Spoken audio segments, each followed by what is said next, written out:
Hey, Eagle fans, I'm Thomas Mott. Welcome to Fiddle Eagles Now. It is the weekend, a beautiful weekend here in the ATL, a beautiful weekend for football, and a beautiful time to answer your questions here on an Eagles mailbag video. Of course, if you want to get your question in on next week's video, use the hashtag Eagles down below and ask any question you could possibly want. But without further ado, let's jump into your guys' questions. Some really good ones this week. Ramiro Martinez says, how do you feel about the defense? I hope the offense can bounce back. I know Devontae Smith is a great wide receiver. Yes, I agree that the offense will bounce back. Defense has been really good. First off, take a look at this. This is top 5 defense in terms of yards per game in the National Football League. Philadelphia's at 4 right now. Like Carolina, they played some bad opponents, but they're doing really well. 190 overall in total yards per game. Buffalo, 234 yards per game. Denver, 251.5 yards per game overall. Philadelphia right there, 283 yards per game. They're playing very, very well. It's top 5 again in the National Football League. We don't talk about it enough because they did not produce in the fourth quarter of last week's game against the 49ers. A couple of stops there would have gone a long way, but Jonathan Gannon has been great. I mean, he's been really, really good, and I have no real complaints. Like, okay, here in the past, with a guy like Jim Schwartz, he had some really good games, and he had some really bad games, and also the personnel is completely different, but still, there were times you would look and go, Jim Schwartz, what are you calling on 3rd down and 4? Like, what is this defense on 3rd down and 5? There was only one play last week, from a defensive scheme perspective, where I said, okay, it's 3rd down and 4, and we were playing off coverage, and I was like, okay, they got an easy conversion, like move them up a little bit, but that was it. Gannon, to me, is making some great play calls. The defense is playing very, very well, and had it not been for, the Eagles losing that game last week, we'd be looking at 2 straight weeks where Philadelphia has held teams under 17 points. Well, 17 and then less because the 49ers had 17, but Atlanta didn't score a single touchdown. They scored like 4 against the Tampa Bay Bucks in week 2, so I think Philadelphia's defense has been really, really good. It is fantastic, and I think the offense is going to figure it out. I think Devontae Smith is a rookie, so it takes time, but that'll hopefully change on Monday night against Big D. Pin comment, ad break down below. Answer this question. Grade the Eagles defense so far. A, B, C, D, or F. I'm going to an A-. I think they need to get more sacks because the pass rush has been there, but they're not getting quarterbacks to the ground, and they need to get some turnovers. But other than that, they've been playing very, very well. Very impressed with the Eagles defense. Give me your grade down below in the comment section. Next question here comes via Low Misty, who says, if we're going to win against Dallas, and if we win against Dallas, and depending on how bad we win or lose, what are your expectations going forward? So, this is a big game, and it's a big game not just because it's Dallas, but look at the schedule. After Dallas, you have Kansas City week 4, Carolina, who's undefeated, or at least, they've been undefeated the first 2 weeks, and week 5, week 6 is the Bucs on Thursday Night Football. That's not an easy game. At the Raiders, who are undefeated, they're 2-0 and playing very good football. They beat Lamar and Big Ben. And then at Detroit, who is probably the first winnable game on that schedule. Those are all, 8 or 9 win teams right there, minus Detroit. Like, this is a very brutal schedule coming up, and so Dallas, honestly, Dallas feels like a must-win. Like, they have got to win that game on Sunday. Not because the season's ruined if it's not, but you look at this next 5 weeks, are they going to go 2-3 at best? 2-3 would be successful. And so let's just say they go 2-3, right? They beat Carolina. They beat the Raiders, and then they beat the Lions. Maybe even 3-2, right? If they're sitting here at 2-1, 3-2 goes a very long way towards their chances of winning the NFC East. But if they were to lose to Dallas, and then lose to Kansas City, and then lose to the Bucs, and lose to the Raiders, like the season starts to kind of get a little shaky going downhill. So this is a big-time must-win for Philadelphia. We did a matchup preview in the channel a couple of days ago, and in that I talked about how it's a winnable game. Dallas is tough. Dak Prescott is good. Tony Pollard's running the football very, very well. They have weapons on the outside, but the Eagles' defense is playing very, very well so far this year. And I think the offense has had a lot of chances, or did have a lot of chances last week to score, and I think that they can just convert and key opportunities, then they have a chance to go ahead and win this one. So if they win, then I think they have a chance to really, pull vault into this next part of the schedule that's really difficult and maybe steal some games from maybe Buffalo or from maybe the Bucs or Kansas City, who knows. If they lose, though, then it becomes even more of a must-win against the Chiefs and against the Bucs, and so it gets, pretty darn tough. Let me ask you guys this. Expecting Jalen Hurts to play well against the Dallas Cowboys on Monday night. Type Y down below for yes, or type N down below for no. I'm expecting him to play very, very well in prime time. I'm going to type yes. Give me your thoughts in the comments section.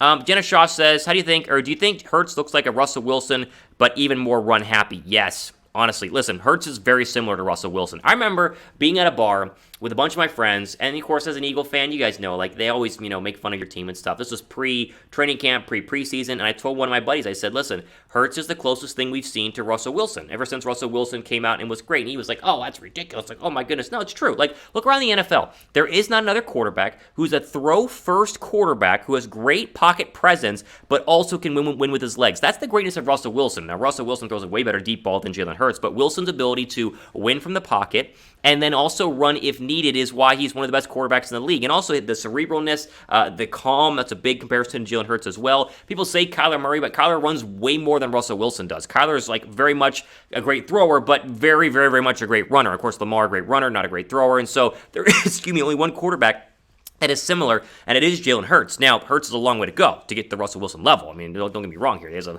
very long way to go. I'm not going to say he is Russell Wilson. I'm saying he's in the mold of Russell Wilson. But so far, through 2 weeks, the calm, he's great with the media. Russell Wilson is as well. He's a team-first guy. If Hurts can continue to develop, we're looking at Russell Wilson light or Russell Wilson in the making. And you might hate me saying that, but it's true if you actually turn on and watch the film because no one is like Russell Wilson in the NFL. Hurts is the closest thing that we have.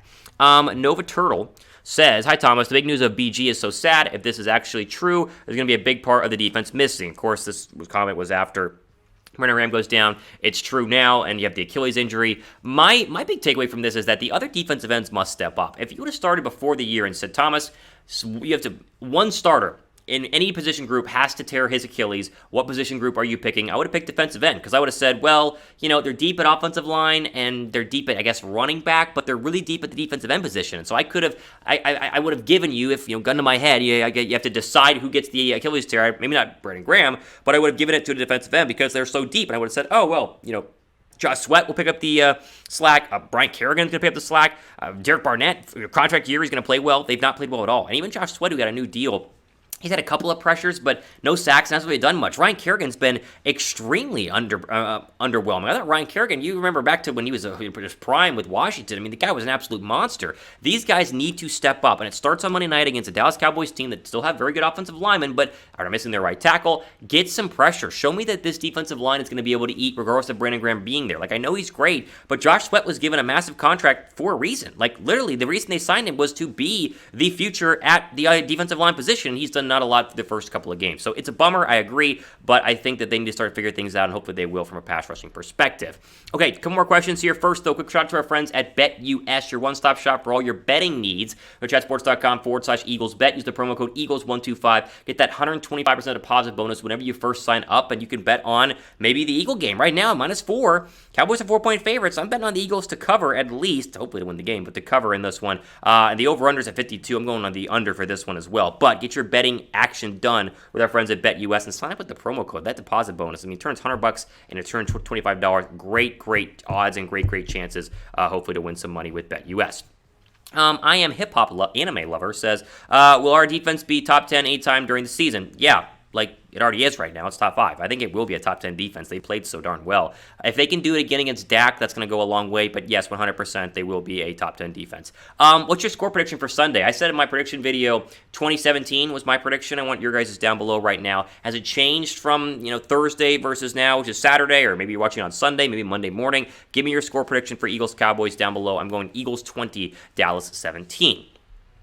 Brett says, last one, hey Thomas, we'll go to the Dallas Monday night game. That's fun. And it will be my first time attending an NFL game. Congratulations, that'd be fun. What are some of your favorite Eagle moments you were able to witness live? This is a good question, and I'll finish on this. I've been to 4 Eagle games live. So the first Eagle game I went to, I was probably 11 or 12. We were living in Texas, and my parents woke me up and on what was a Saturday and surprised me with Eagle Cowboy tickets to the NFC title game. I was older, actually. I was like 14 or 15. This is like 20... When was this? It was Donovan McNabb's last game as an Eagle on the road, wild card round against the Cowboys. We got obliterated. The only touchdown the Eagles scored was a Michael Vick pass out of the Wildcat to it was Jeremy Maclin. So it must have been 2009, I think, is whenever this happened. So that was my first Eagle game. So that was the loss. That was the only loss. My next Eagles game, I went to an Eagle-Texan game during the Chip Kelly era. I'm trying to remember what year it was, but they were on the road because I lived in Texas. And so the Texans starting quarterback was Ryan Fitzpatrick. The Eagles started Nick Foles. This was the year after the Eagles lost to the Saints in the wild card round. So the Eagles started Nick Foles. They were flying high, and that was the game Nick Foles broke his collarbone, and a guy named Mark Sanchez came in relief. So that was the Mark Sanchez game. My third Eagle game was Chip Kelly era, Sam Bradford era, and so it was my first time in Lincoln Financial Field. My dad took me up. We watched Eagles Saints, and they beat up on Drew Brees, and it was great being at the Link. Like, road games are fun, but a home game at Lincoln Financial, they play the Rocky music, you sing the fight song, there's nothing better than that. That was the most fun I've had in an Eagle game. And then I went to Eagles Falcons 2 weeks ago now, because I live in Atlanta now, and so I was down with my parents at that one, and that was fun. But the Falcons fans aren't that rowdy, and so it wasn't that, thrilling in terms of like excitement, and the Eagles blew them out. So those are the 4 games that I've been to, but I'm going to try to make back to the link here soon. It's tough because I don't live in Philadelphia, but if you can make it to any Eagle game, it's a blast, and you're making it to a good one. Monday night in Dallas is going to be hopefully a lot of fun. Go Eagles and have fun in that one there, Brett. All right, ultimate for today here on our Eagles mailbag video. Enjoy the rest of your guys' weekend. Make sure you guys are subscribed and be a part of our next mailbag next week by using the hashtag Eagles down below in the comments section. Go Birds on Monday. Oh man, if they can win this game, it's going to be 2-1 versus 1-2 is huge. We'll see what happens. Again, Thomas Mott signing off for the rest of your day.